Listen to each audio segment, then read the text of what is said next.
How's it going? I'm Felix Ian. Nice to meet you all. By the way, my name is Ian Campbell. I'm from Rouyn-Noranda, like Felix is also. It's in northwestern Quebec for those who doesn't know where it is.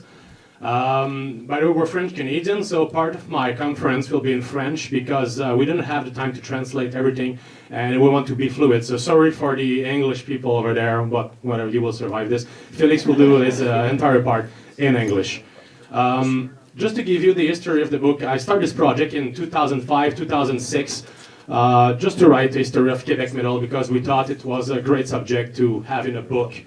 I moved back. I was in a band named Neuraxis back in the days at this time. We're touring a lot and we're producing an album, and I was really busy with this band. And then I leave, or they kick me out. That's true, I leave. And finally, I went back in Hawaii in 2008, and I have a big health problem. So Felix came to collaborate with me for this book because he's a professional journalist. So this was always not. And finally, he handled the project. So we got signed on an editor named Les Éditions du Quartz. So the book that we're talking to you right now will be available in October 2014 in libraries everywhere in Quebec. I hope we can have an English version of it. And what we're going to present you tonight is the tome number 1 of the trilogy we're writing. And the tome number 1 is the history of Quebec metal from 1964 to 1990. Yes, there was not really metal in the 60s, but there were some prototypes that we're going to show you. We will not just talk about the history of metal, but its evolution. So we're going to pass by different tendencies of music, from yé-yé to rock to punk, to bring you to thrash metal, death metal, and everything in Quebec. Yep, all right? Yep. So yeah, what you see here is a yé-yé band. I think that this book should, I thought it should start in 1964 because this is when the Beatlemania came into Quebec, basically. We didn't have here a real rock and roll revolution in the 50s like it was lived in the United States or UK or France. It was really when the Beatles came along that we in Quebec really fell into rock. So this is one of the 800 yé-yé bands that were, actually existed in Quebec. 800. This is a social movement. I mean, out of a population of maybe 6 million people back in those days, it's quite huge. So out of yé-yé came garage rock and garage punk. You guys may have heard about that. Lots of bands that started, using fuzz, distortion, started screaming in the microphones, not really knowing what they were doing with their guitars and amplifiers and drums, and basically did some raw music, primitive music, which may have inspired a lot of bands to go into punk rock movement, and garage rock and punk also evolved into psychedelic music. But I want to show you guys something here, and Josh, this is where I will show my little video. Exactly where horror rock was born in Quebec. It's a band called Les Monstres, the Monsters, and this is a very exclusive video. No, we'll see it in a... Wait a minute, and here we are. All right, so you won't see that anywhere else, all right? So let me find out. This is Les Monstres, the Monsters. It's in the 60s. 1965. This is a yé-yé show.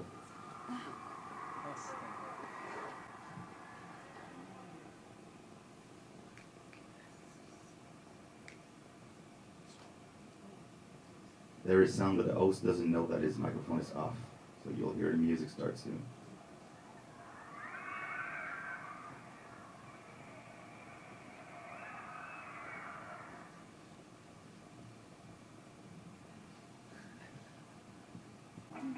Anyways, there's a problem with the video here, so we'll keep going.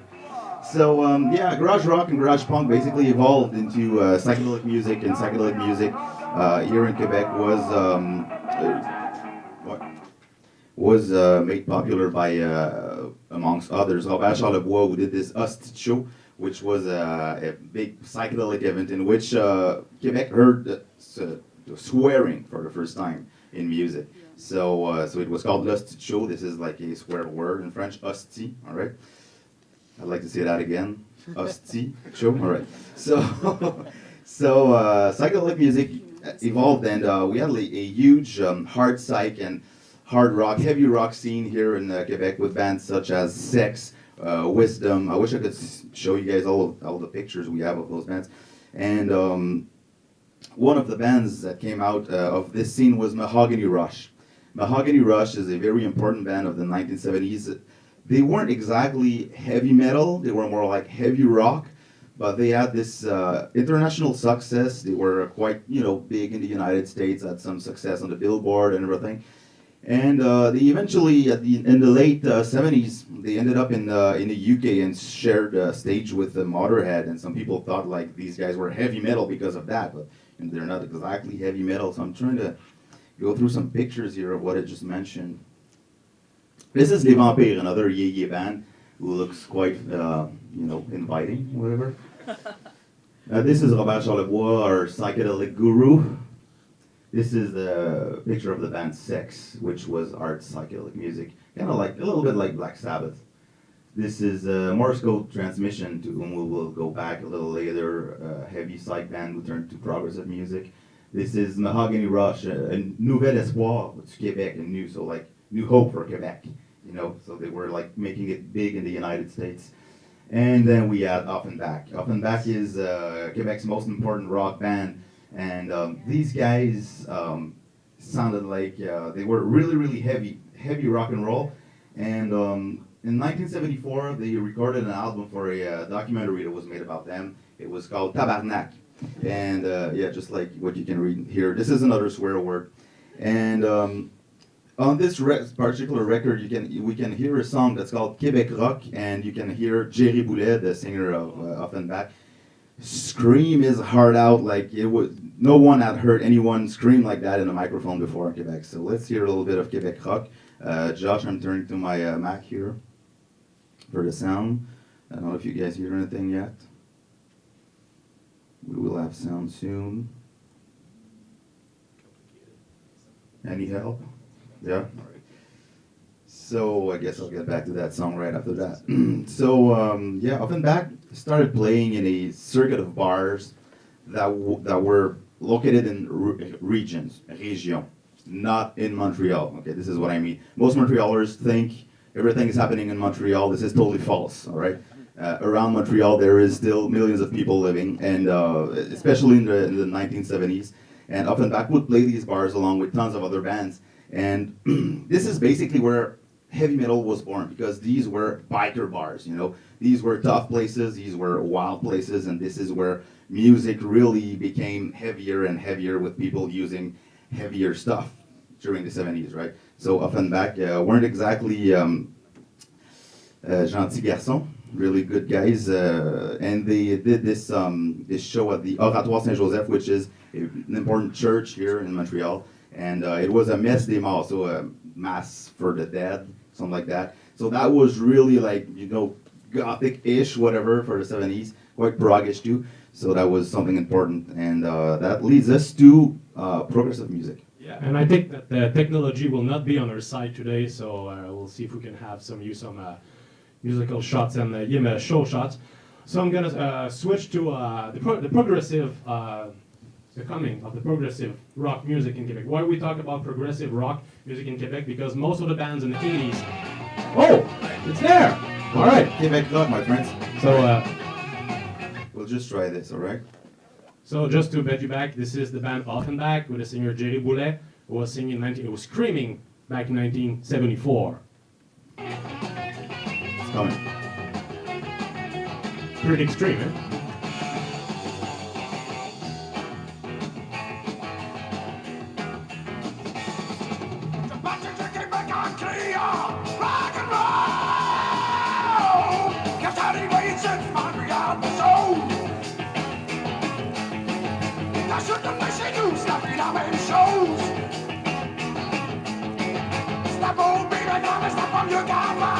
Gives you an idea of this guy's voice. Jerry Boulet was very influential in developing this kind of voice.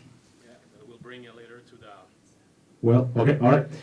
So let's go to, sorry for that, progressive rock. A lot of bands in the 80s and the 90s, especially like the whole Quebec scene, will be influenced by progressive stuff. So back in the 70s, before to be named progressive, the progressive rock was named anti-rock because it was a demarcation of the conventional rock. Hard rock and progressive rock have a lot of things in common. And the success of progressive rock in Quebec can be explained with the creation of Cégep. For those who don't know what Cégep is, it's kind of college that you have in Montreal, but also in the countryside. So a lot of bands like Gentle Giant or Genesis have a lot of success here in Quebec in 1973, 1974. Sometimes they was like aided in some parts of the US or in Europe, and when they were coming here, especially in small towns like Sherbrooke and stuff like that, they were really acclaimed, and they were playing in the Cégep circuits. So, and in every Cégep, there's like a room like here, and student associations can book those shows for small prices. So it gave a good. En fait, là, I will switch in French because I'm not sure what I'm saying. En fait, ce qui arrive, c'est qu'au Québec, les gens vont apprécier le progressif de plus en plus parce que ces groupes-là vont les jouer dans les régions, dans les plus petites villes. Et puis, il va y avoir beaucoup d'étudiants, justement, en musique qui vont pouvoir s'inscrire maintenant dans les cégeps. Et puis, ça va augmenter, si on veut, le niveau de musicalité chez le Québécois moyen en tant que tel. C'est pour ça que le prog va avoir un gros succès. All right. By the way, in progressive rock, also in 1967, there was what we call the Expo. Expo is the universal exposition that we had here, and it brings a lot of things in Quebec, like Cégep University. And Quebec became a un haut lieu de création artistique et musicale. It's kind of elitist.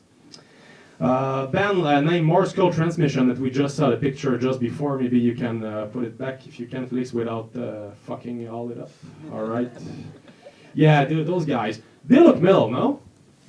Pretty much, okay? It's 1972. This band is named Morse Code Transmission. And Morse Code Transmission, then the first album in 1972. And it's really heavy, it's really progressive, and it's really metallic.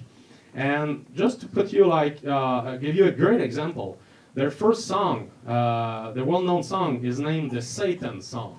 Okay, 1972 in the Catholic Quebec band have a song named Satan Song. So it's pretty proto-metal. That's the song, by the way.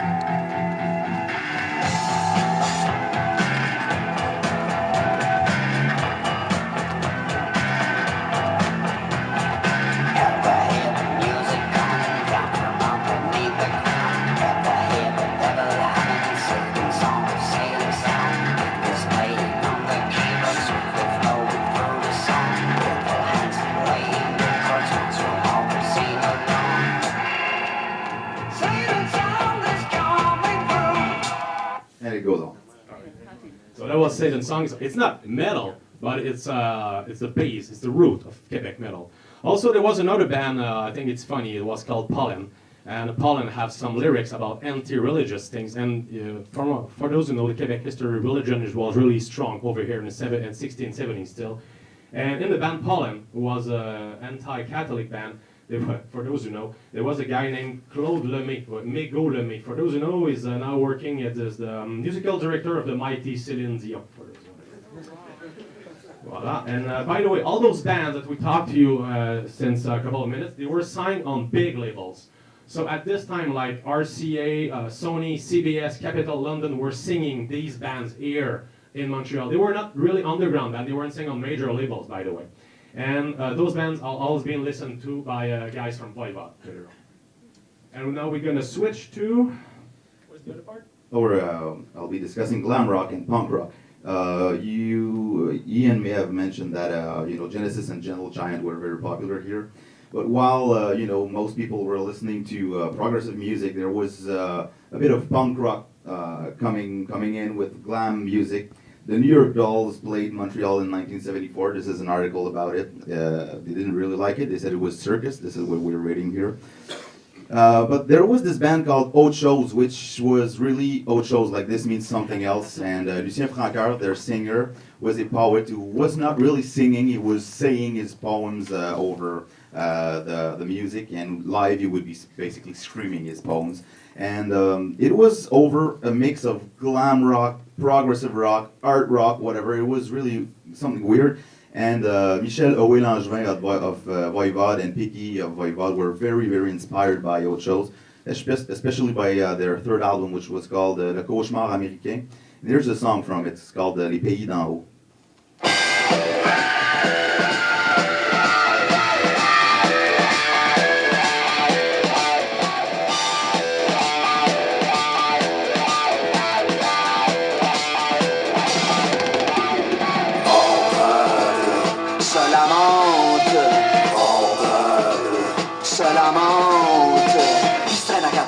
comme des passoires. Le type au bout des doigts quand les ballons l'estomac d'un talon. Mon pays, c'est pas un pays, c'est Blanche-Neige. Pays, c'est pas un pays, c'est Blanche-Neige. So that gives you an idea of what these guys may have consumed. So our very first punk band was called Danger, and Danger were at the New York Dolls show. And actually, they sounded more like glam rock, but they were marketed as punk rock. And they launched an album in 1977, which could be considered as our first punk album, even though it sounded like that.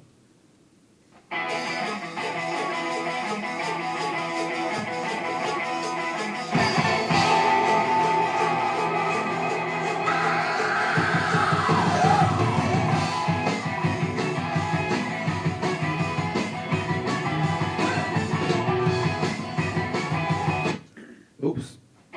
Sorry, my bad. So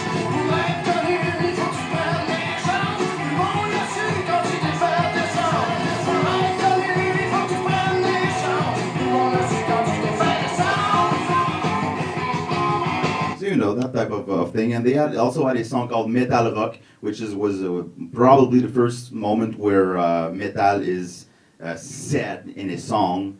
As a, you know, designing music, telling us something about the music, not about maybe materiel or whatever. And this is a picture of Polo of Danger, and Polo will later on play in Les Frères à Cheval. So some people might be aware of Les Frères à Cheval. Anyways, let's get back to, actually, let's go to the pioneers of the 1980s. Yeah. So during the 80s, so we're getting more metal and metal. So back in '79, there was a band coming from East Quebec, was named DDT. These guys look a little bit like old school Iron Maiden first album, stuff like that. They were considered like hard, like heavy rock or something like that. Or In the beginning. In the beginning. Well, they had this heavy metal intention, really. They knew they were doing heavy metal. They knew what it was about, so, you know. Yeah, so Pierre Touga, I think, is one of the members of the band. Just saying that they have one direction is to be the fastest, the loudest, and the most evil band as possible back in the days. So you can see that they're in the attitude of Quebec metal. There's already have this willingness of being more faster and more not technical, maybe more heavier than the others. In 1984, DDT came forward with his first mini album, Let the Screw Turn You On. It's Do It Yourself. They did it by themselves. And we can say that this attitude will help us, je vais le dire en français, cette attitude-là, en fait, va se refléter plus tard dans l'état d'esprit des métalleux québécois en tant que tel. Aussi, à cette époque-là, il y a Maurice Richard, pas le joueur de hockey, okay? Maurice Richard, qui va donner plus tard, qui va donner gérant de Voivode, de DDT, de Cryptopsy, de Gorgos, de Oblivion, etc. Il va prendre DDT sous son aile en même temps et ils vont tourner un vidéoclip, en fait, qui va être tourné par André Dédé Fortin, ceux qui connaissent le regretté Dédé Fortin. Il va aussi tourner le premier clip de Voivode. Fait qu'on a réalisé que Dédé Fortin fait probablement le premier vidéaste métal au Québec. C'est peut-être ceux qui est mort, je n'ai aucune idée. Ensuite, DDT part en tournée au Québec avec nul autre que Anvil. Maurice Richard organise une tournée que tous les fans de métal auraient aimé ça voir dans le temps, qui était Voivode, Sword et DDT. On parle des années toujours 84. Et puis, on va faire entendre un petit extrait, en fait, de DDT. Il faut vous dire aussi que l'éthique de travail tenace et la démarche affranchie de DDT préfigurent l'avenir du métal indépendant au Québec. But the song we are going to hear by DDT is off their first demo from 1981. So they were still sounding like heavy rock, but they, you know, were trying to sing and play heavy metal.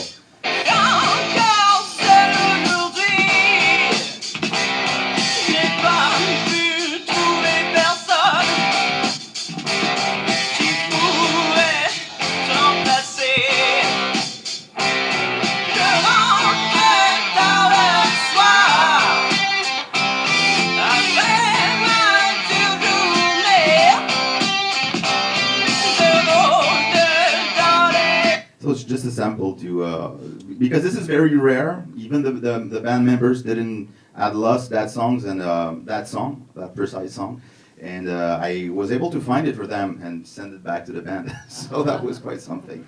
It's always fun to do these researches. So on était, All right. So that was for the coming. Now we're going to go in 1982 talk about a band that everybody knows, the history of Voivod. For those who was at the Voivod show yesterday. Just that? Right. Maybe Jason was there. Maybe the other are still sleeping in Vivek. I hope you were there, you know. Of course. So back in 1982, there's I'm going to start in English. When I first heard it, I just thought this is the most badass band I ever heard in my life. There wasn't anything like it. From that day on, the heaviness of any band that would listen to What Sort of Gauge by How They Live Up to Voivod. Dave Grohl said that in 2008.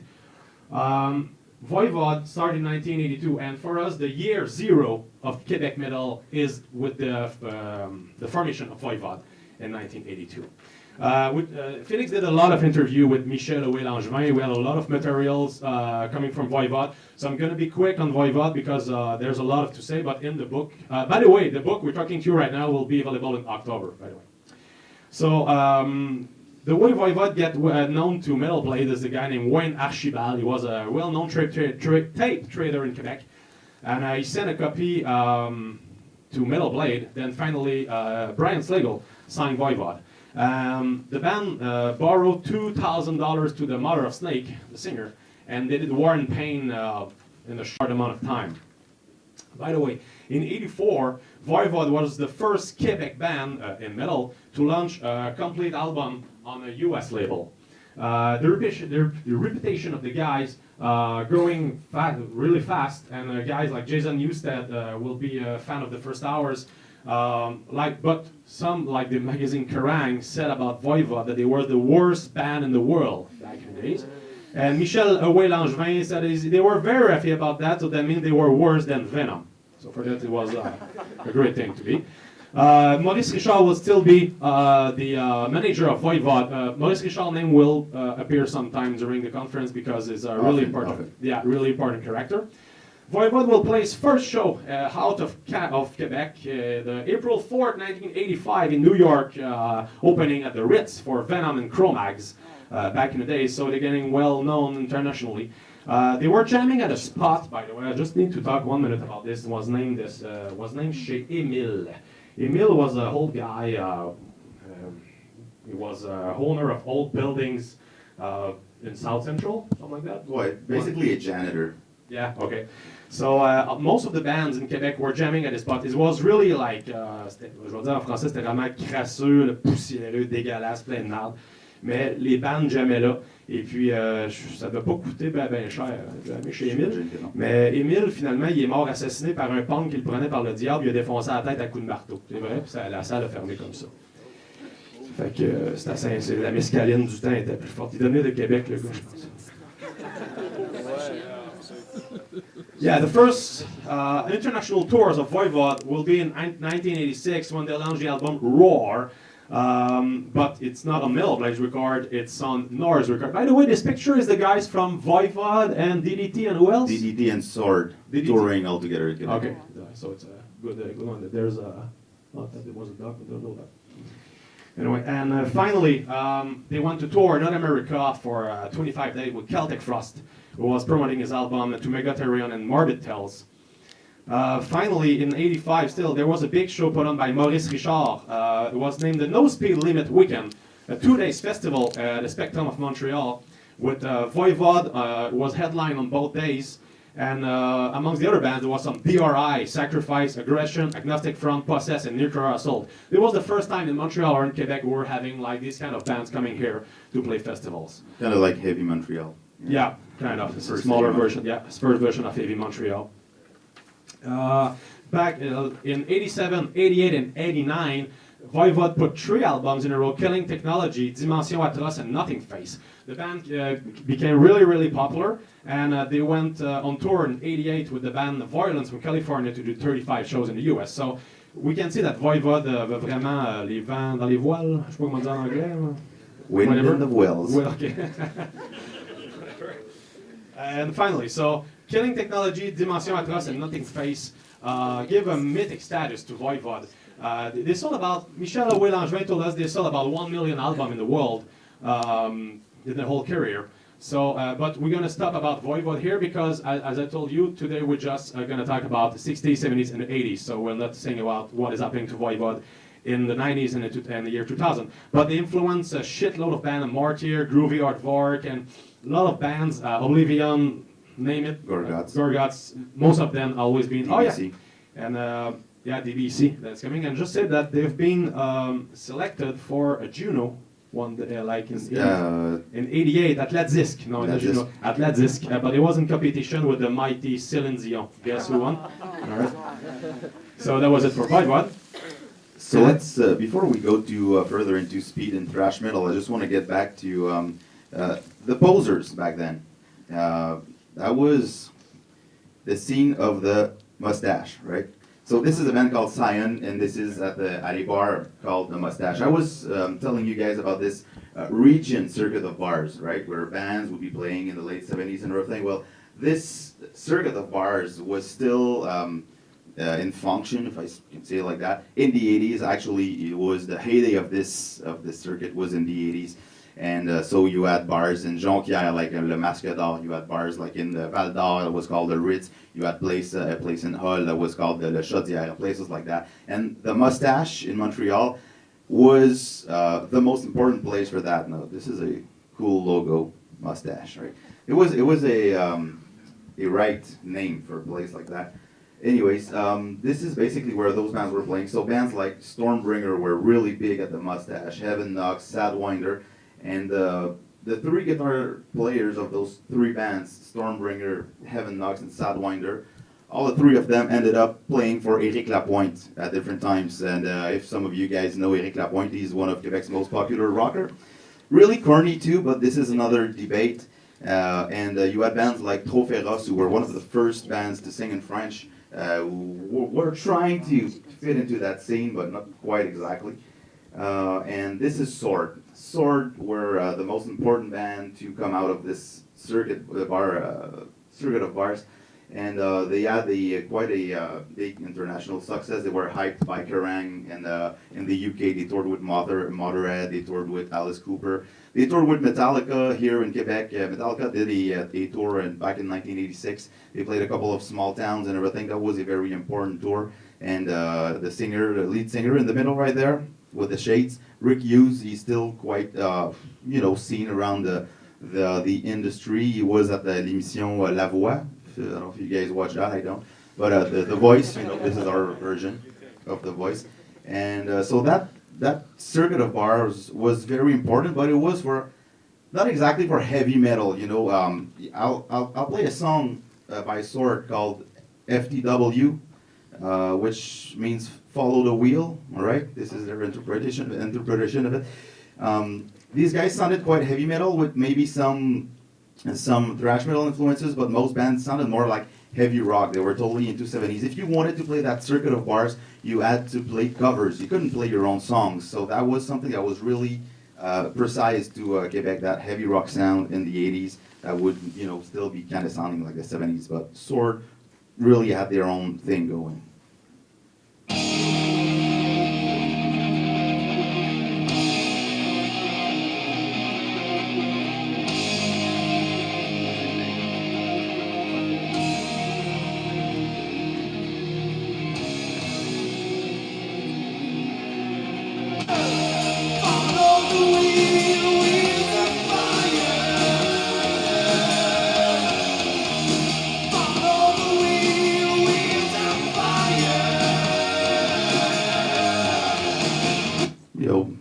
Big choruses like that. Pretty 80s. Yeah. So we have we're short on time. So I'm gonna go right through the speed and thrash metal scene from the 80s. By the way, I have to be quick, so I will switch in French. Okay, sorry for the English guesses we have. Avec la radicalisation du métal et de la vitesse d'exécution, le métal québécois prend la courbe vraiment avec fracas. Et puis, on va voir en fait que les aspects du métal québécois sont les suivants. C'est technicité et surtout la brutalité qui va apparaître comme facteur. Il y a des bandes comme Eudoxis. Il n'y a pas juste la brutalité dans la musique, aussi dans le look. Des bandes comme Eudoxis. This is Eudoxis. Ouais, regardez ça, les bass drums de 6 pieds de long. 6 foot bass drums. Yeah. And so that was pretty metal, by the way. They have the black metal look ahead of their time. They have nails and the Kerry King look, by the way. So that was it for this band. I'm going to pass some. I'm going to switch directly to a real interesting band. I think is named Aggression. Does somebody know Aggression here? Yeah, some of you. All right, perfect. So Aggression also was wearing some black metal stuff with nails, and sometimes there was... parfois, ils se blessaient, en fait. Ils se plantaient des clous dans les bras et des genoux sur le stage. Puis pour ceux qui connaissent Sasquatch le baiser, c'est un coup de clou de lui, ça devait rentrer en tabarnak. Et la réputation d'Aggression est vraiment devenue celle d'un groupe déchaîné, où est-ce que c'était presque destroy à toutes les shows. C'est ce que Yves Dog Duguay nous raconte. Aussi, en fait, leur premier show, Aggression ne raconterait pas tout ça, mais ils ont mis le feu à l'église dans laquelle ils jouaient. En fait, il y avait des barriques de gaz sur le stage. Quelqu'un a fait mettre une allumette là-dedans, ça a explosé, ça a pogné dans les rideaux, l'église a brûlé, le show a fini là. Fait que ça, c'était Aggression. Tu sais, quand ton début comme ça, moi, je trouve que ça a de l'allure pour le reste de l'avenir. Hein. Alors, on va écouter un extrait d'Aggression pour montrer à quel point que, en fait, Aggression, c'est vraiment le précurseur du death metal au Québec, sans l'ombre de doute. 1987. This is Aggression to you.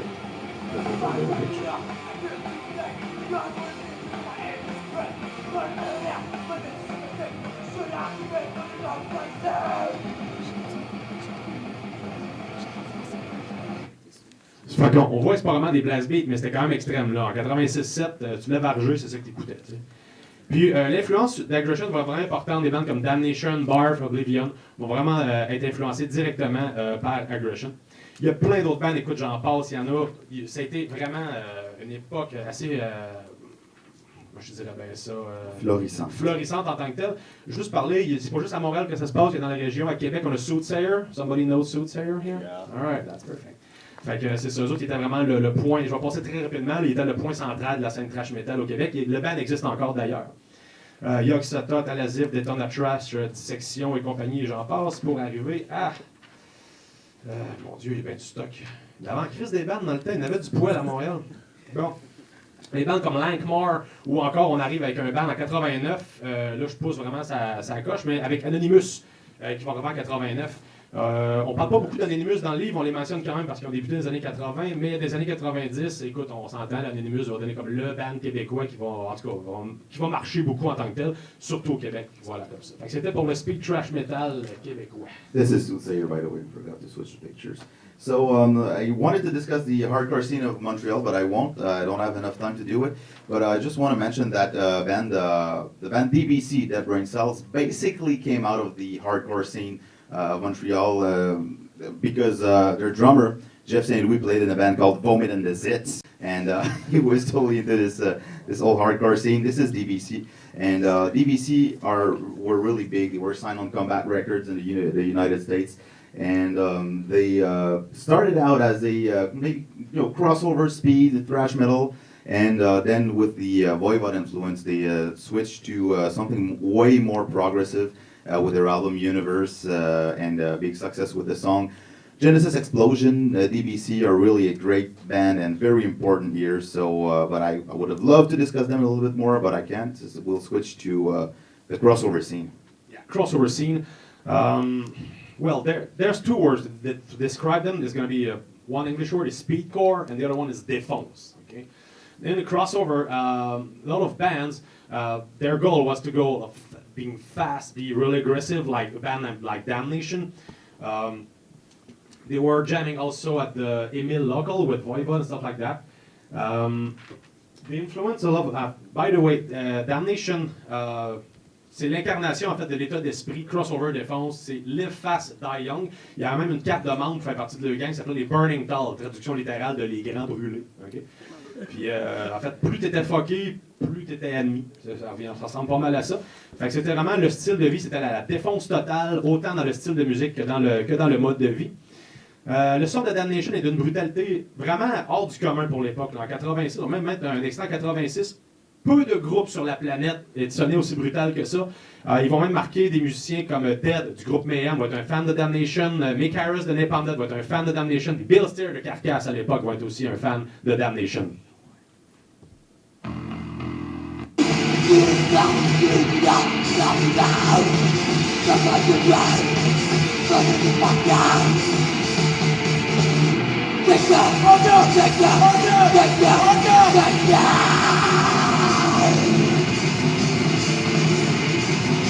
That was a sample from Satan, Our God. All right. And that sounds pretty DRI-ish in a way. But, they will influence a lot of bands. A band will be really popular in Quebec in the 80s and the 90s will name Barf, Blasting All Rotten Fuckers. Barf, it's more punk, hardcore than metal, but it's a crossover, and they have some... en fait, il y a beaucoup de matériel qui ressemble beaucoup à Damnation et des bands comme ça.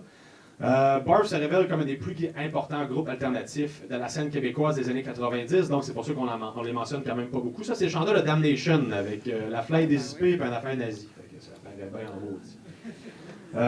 Probablement qu'il était à jeun, qui arrivait de souper chez sa mère un dimanche soir. Ça ressemble à ça. Et puis aussi, on a Groovy Art. C'est-tu Groovy, ça, là? This is Vince. Ouais, c'est Vince Peake. Okay, right. All right. This is Vince Peake when he was playing with the thrash metal band Ablaze. All right.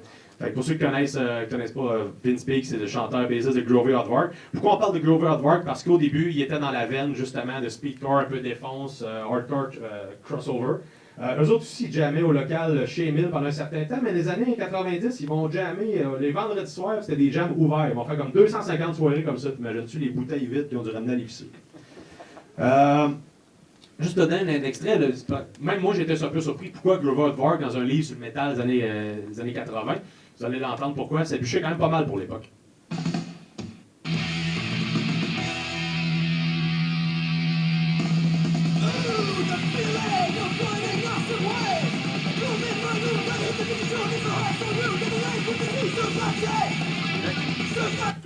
Oui, absolument. Right. Fait que c'était Groovy Hardwork. Bon, on met pas des longs extraits, là, mais bon, quand même. De toute façon, on a une page web, puis quand le livre va sortir, tous ces extraits-là vont quand même se retrouver facilement sur la page pour que vous puissiez écouter tout en lisant. Voilà, comme un livre d'histoire pour enfants. Fait que voilà, après ça, on arrive très rapidement au death metal. En fait, la chute de popularité du heavy metal concorde avec la montée du death metal au Québec. Des bandes comme Oblivion, Blaylock, Gorguts, Necrosis, Future Cryptopsy, Purulence, des choses comme ça vont exister à partir de cette époque-là. Venzor. Venzor, great look, by the way. It's, yes. Very inspiring. Oblivion. Oblivion va sortir un démo, en fait, qui va être une véritable révélation en 89.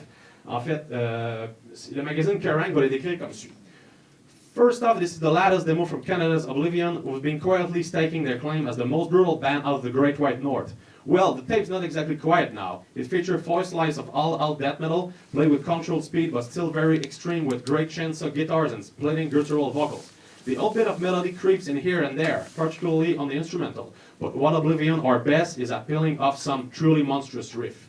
Ce qu'on entend par là, c'est qu'on s'est rendu compte que le magazine Kerrang, juste par ça, venait de décrire à peu près tout ce qui allait devenir la recette de l'avenir du métal québécois, c'est-à-dire un habile mélange de brutalité, de mélodicité et de technicité. Déjà là, l'identité québécoise était fortement prononcée. Est-ce qu'on met un petit extrait d'Oblivion pareil? Whimsical Uproar, 30 secondes? Ah oui, donc. Whimsical Uproar.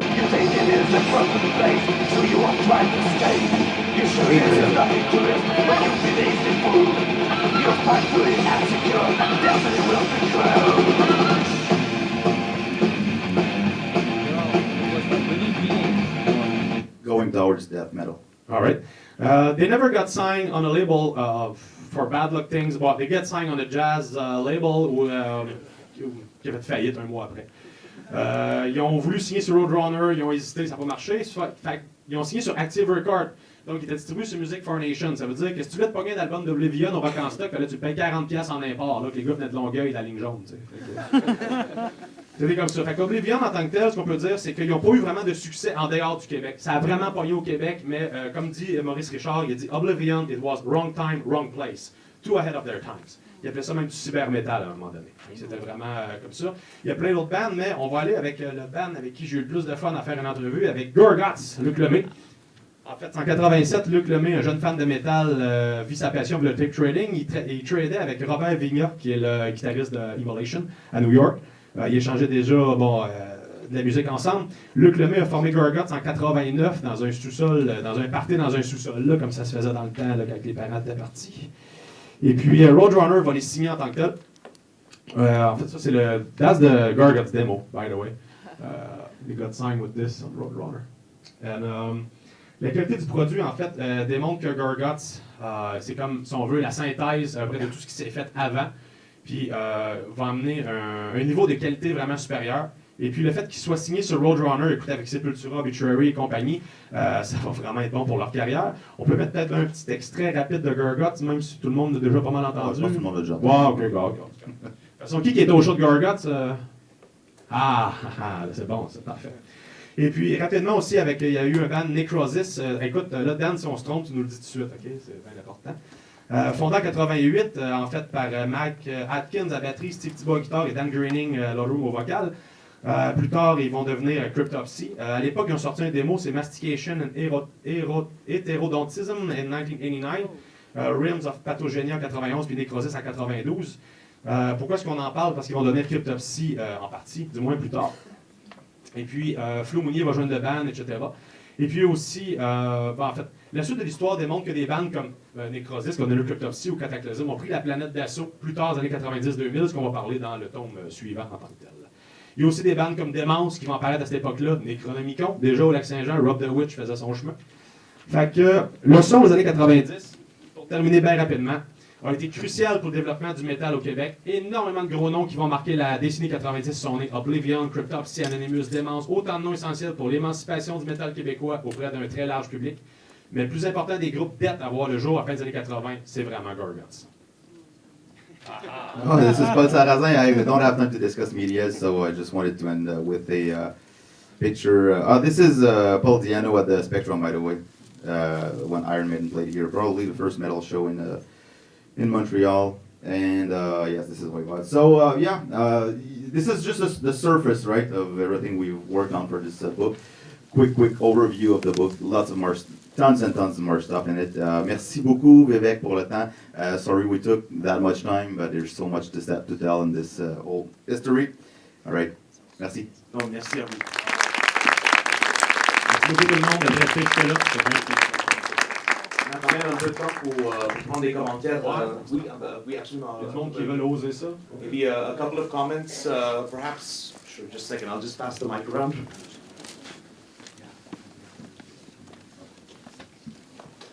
Hey guys, I mean, that's amazing. That's like so much material covered in like a 30 to 40 minute period. So I just wanted to say more of a comment. Please put this in English because I mean, for somebody that loves metal history, I mean, we learn about the UK, we learn about Germany, we learn about the US.